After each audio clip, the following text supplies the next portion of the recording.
Good evening, Lisa. Good evening, Andrew. What we got tonight? A sit-out. A sit-out. Or yes. just sit-out. Sit-out, yes. Not a sitar. Mm. No. So, are you being served? Sit-out. Everyone is just sort of hanging about. Yeah, they're all sort of reading the newspaper or doing the crossword. Doing crosswords. What colour is Mrs. Slocum? She's very sort of red. Red. Russet, maybe? Russet. That's a new word. We've not done russet before. I'm not entirely sure what colour russet is, but it's red, obviously. Yeah, but some of the clues in the crosswords are clerical part of chicken, Parson's nose, traffic flow on dual carriageway, this way and that. Mr. Humphries is amazed he didn't get that. Yeah. Captain Peacock sort of looks down on their crosswords though, because he's doing the Times. Found in an ancient Greek bath. Yes. A plug hole, suggests Mrs. Slocum. But Miss Brahm says Archimedes' principle, and the audience go, ooh. They're amazed that Miss Brahms knows about Archimedes' principle. Big words. Yeah, but she read it on a matchbox. I haven't got a matchbox with Archimedes' principle written on it. No. But never mind. And what was it? Long blonde hair riding a bicycle. What was that on? Page 3. What face does Mr. Lucas, not Mr. Lucas, Mr. Spooner. Mr. Spooner make? He sort of does a... Go. I don't know, what face is he? I can't remember. All right. It's a bit sort of Les Dawson-y, isn't it? Yeah, he does a bit more of that later. If I was Mike Berry, I would have refused. Yeah. No, it's demeaning. But Mr. Armand's done the tea for Mister Rumbold, but his tea bag burst apparently. Yeah, because they're making economies. And they've got a load of seconds from Hong Kong. That old Mr. Grace has got. Yeah. So Mr. Rumbold's going to bring in his own tea bag. Yeah. But it's still 5p a day. Yeah.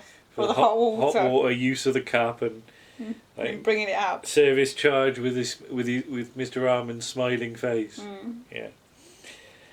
Captain Peacock comes in and he's got the sales figures in his head. Yeah. But when asked to write them down, all he does is write a naught. Yes. Because they haven't made one solitary p all morning. And he puts this down to things like the recession and the share index and the price of oil and all that. And it's been tiddling down all morning. Yes. Apparently. Old Mr. Grace rings up and he wants to know the sales figures. And I like Mr. Rumbold saying we're only £28 down on yesterday. But old Mr. Grace points out that they only made £28 yesterday. So Mr. Rumbold goes through the same explanations and finishes with tiddling down all morning. And old Mr. Grace says, where are you speaking from? Your office is obviously better equipped than mine. That's about the only old Mr. Grace scene I don't wince at, because the rest of it is... Yeah, back to his usual lovely self. But he's not pleased, and he says Rumbold could get the chop. So Mr. Rumbold goes to investigate personally what's going on. And when Captain Peacock comes in and bellows how they've been tidying up all morning. So everybody sort of goes to tidy up, because the devil makes work for idle hands. And where's Mr. Humphries' hands in his trouser pockets? Yeah. But there's the paper on the side of the desk, which is Captain Peacock's, and it's also got his address on it. So Mr. Humphries comes out with an explanation. Yes. That there was a customer that wanted some golf clubs, and he thought he once played around with him at Glen Eagles. That's quite a clever line. And he says he's never been on a golf course, at least not in daylight. Yes. So what's he been doing on a golf course after dark? So they put Captain Peacock's address on there because he wanted to sort of see Mr. Humphries, so he got a false address. I don't know quite what was going to happen if he turned up, but yeah, so... and possibly he had measles as well. Yes. Yeah, but clearly there's something radically wrong. And there once was a day when they made nothing all day and fired the junior, apparently. So I don't. So what junior would that have been then? Well, it's obviously the one before Mr. Lucas, isn't it? So Mister Rumbold goes into a sort of metaphor about a jam pot with some jam in it and a wasp getting in through the hole, which doesn't really make a lot of sense. But he says, you lot are the jam and you've got to capture the customers.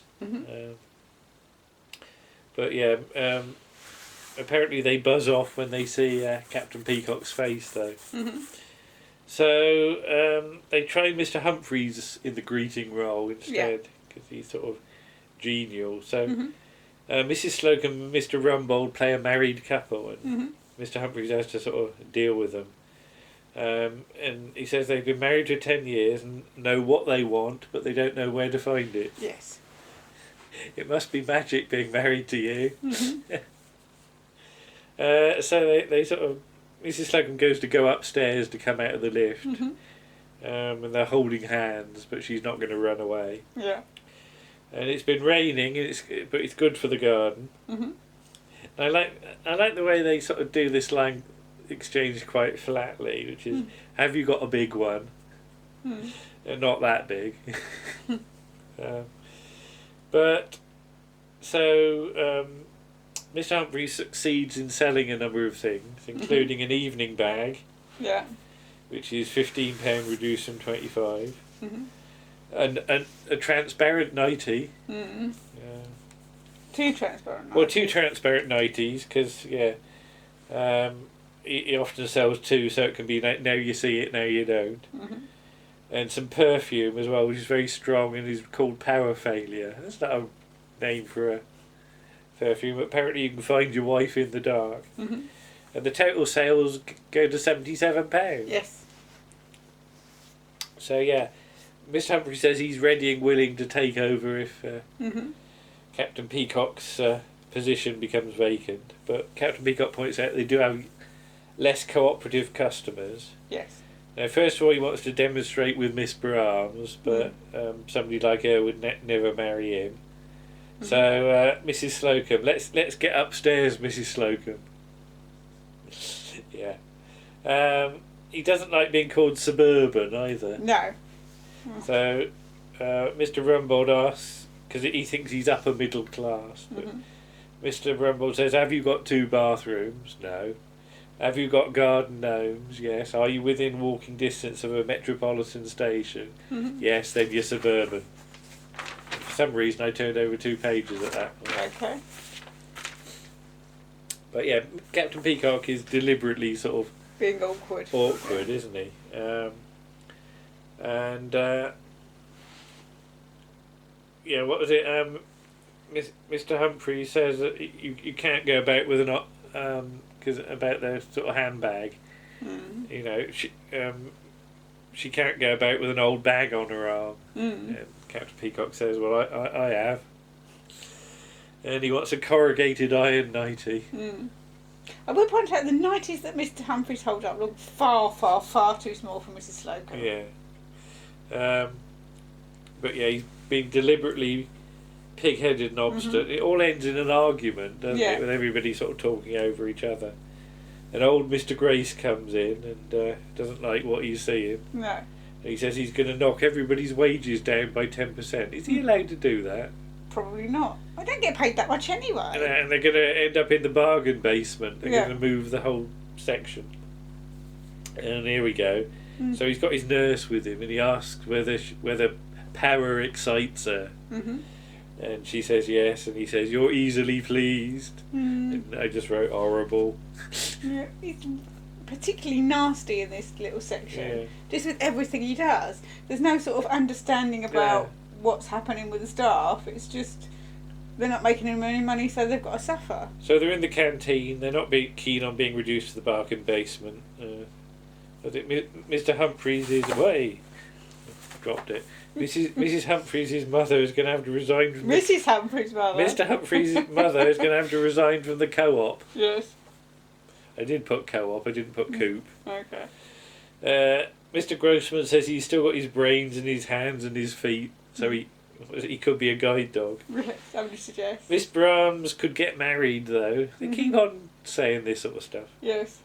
And she's not happy with her lot in life because No. she gets Larry Grayson on a Saturday and A roast on a Sunday.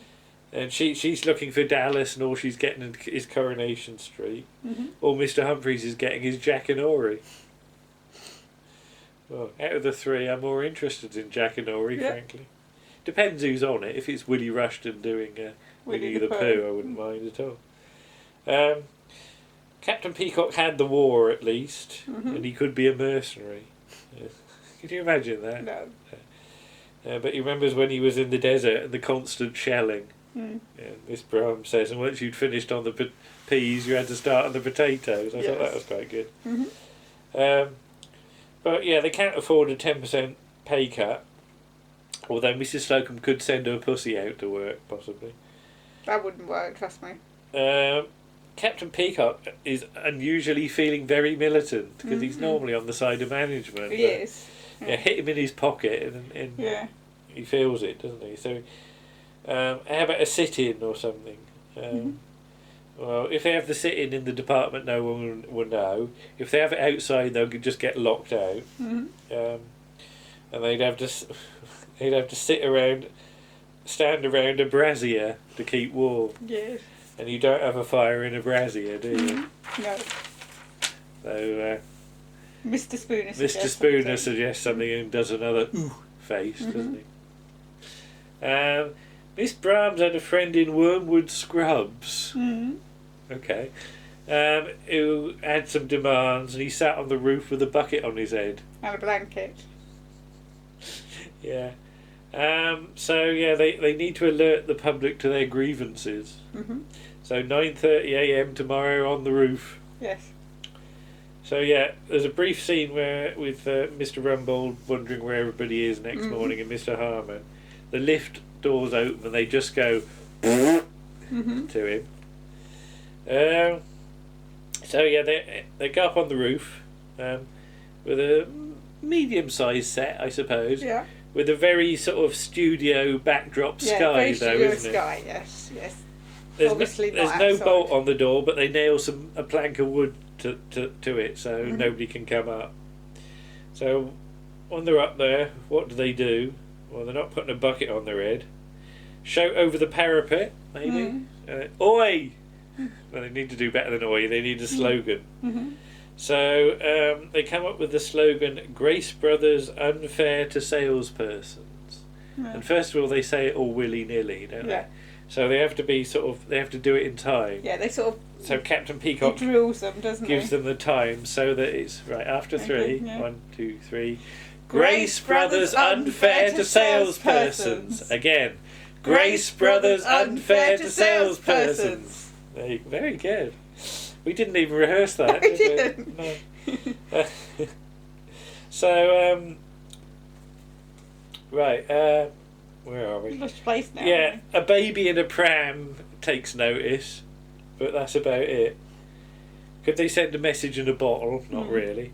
But maybe make a paper dart. And Mr. Humphrey used to make them when he was a mixed infant. He aimed at a little girl, but somebody sneezed. Yeah, and a little boy got it, and he ended up in a Benedictine monastery. And he still writes to him. Still writes. But he makes a paper hat instead, and that was a different thing to do with a vice admiral. I like vice admiral. That's quite clever. Some of these jokes actually work better when you read them. I didn't get that till I wrote it down. And there's a comment that Mr. Humphrey's life is more like Blue Peter. Yes. So there's a pot of red paint that Mr. Spooner's got. Yes. To write the slogan on the wall, and nobody seems to have any head for heights apart from Mrs. Slocum, who sort of dangled over, and she gets as far as writing the G, and realises that she's doing it upside down. So she's pulled back, and then the paint gets dropped over the side, and there's a red policeman, although you don't see him. No. You'd have to have a... We'd have to have a red policeman. A red policeman, yeah. So Mr. Spooner then unfurls, and he's got a rope with a noose. And Mr. Humphries doesn't want to be hanged. Yeah, he said there've been no martyrs in my family for 500 years. Yeah, I wonder what that's about. That's an interesting little throwaway line. In old Mr. Grace's office, there's an assistant secretary who wants a job. Yeah. Yeah. This is Virginia Edwards, and she offers to show him her curriculum vitae, but he's not quite up to that at this point. So she, oh dear. So she has to sit on his knee. Yeah. Yeah. And then she has to do the typing test while sat on his knee. And she's not used to working with such old equipment. That was quite clever, I suppose. Yeah. And then Mr. Humphries starts dangling outside his window. He does, yes. And the new secretary sees it and says there's a man out. Sees it? Sees the figure. Right. And he wonders if it's a figure with a sickle and a robe and a white beard. A white beard. Well, Death hasn't got a white beard. Does he mean Old Father Time? I don't know. I thought he meant a figure in a black cloak with a skull for a face or something. I don't know. But yeah, Mr. Humphries says he wants his demands satisfied, and old Mr. Grey says he's in much the same position. It just doesn't get any better, does it? No. So Mr. Humphries is pulled up, and he did attract the attention of Mr. Patel from accounts. We keep hearing about him. Yeah, don't see him. We don't see him. Did we not see him? We saw him when they had the thing. Oh, was that with the? Yes, Renu Setner, isn't it? Was it? All right. It's usually Renu Setner. Yeah. And then there's a siren or something. They think it's the flying squad. It's the police. And Mr. Harmon sticks his head out of a ventilator, and he says they've got the full support of the packing department, and mostly sort of biggest action is to put the kettle on, basically. Make tea. Yeah. Mr. Rumbold comes up on top of the lift. On top of the lift. That's dangerous. It is. Because it sounds like it's a sort of goods lift or something. It's just a platform. It doesn't make a normal lift noise, does it? It's like that thing that Pertwee comes up in Ambassadors of Death. In part one, it comes out and he shouts down, "I haven't got a pass." But Mr. Rumbold stood on the lift, and it goes down at one point. Yes. You press that button, and he's sort of not impressed with their attitude. No. He says, where's the spirit of Drake, Nelson, and Churchill? So they do another V sign. And just as he's about to go down in the lift, the fuse box blows. So he's stuck there. Then a load of smoke starts wafting about. Yeah. The fire alarm goes off. And the fire brigade arrive. They were quick, weren't they? Well, that's what they said the siren was, but that's before... Yeah, well, it turns out that, packing? Yeah. Knocked the stove or something over and set light to the bargain basement. Yeah. So they're not going to be able to go down anyway. I like the way when the fireman comes over, he sees Mrs. Slocum and bellows that they'll need a stronger ladder. Yes. And it turns out that the fireman, who's played by Martin Cochrane, not Michael Cochrane. Yeah, I had to think about that. Yeah. He sees Mr. Humphries and they just go, "You!" to each other. And he's the Benedictine monk. He's the one who was in the monastery, and now he's a fireman. So Mr. Humphries gets a fireman's lift off his friend, and he's the first one to be saved, I suppose. Yes. So. Yes. And Martin Cochrane, of course, plays Shellac in Caves of Androzani. Yeah. But I thought that was better, apart from the old Mr. Grace bits. Yes. The less of old Mr. Grace, the better. The better the episode, frankly. Yeah. So I think that one could have fitted in fairly well. There's quite a lot of old Mr. Grace next week. Yeah, is there again? No, never mind. But I thought that was an improvement on his. Yeah. Yeah, just sort of keep him in the cupboard or something. That's the best place for it. But there you go. Let's sit out. What's the next one called? I think it's Heir Apparent. All right. Oh blimey, that one. That one. Oh lordy. Oh well, we have had a mention of. Yes. Mr. Humphries' mother, so we might get to see more of it. Get to see her next week. Okay. Well, is that the last Milo Sperber one as well this week? Probably, yeah. Possibly. Yeah. Is Mr. Klein? Mr. Klein, next yes. time. They seem to have decided that Jewish salesmen work really well, but they don't have Alfie Bass. Yeah. All right. So, but what happens to Milo Sperber? Does he? I don't think there's any mention of him ever again. He just doesn't come back one day. Okay. Well, we'll see you again then. Okay. Bye-bye. Bye.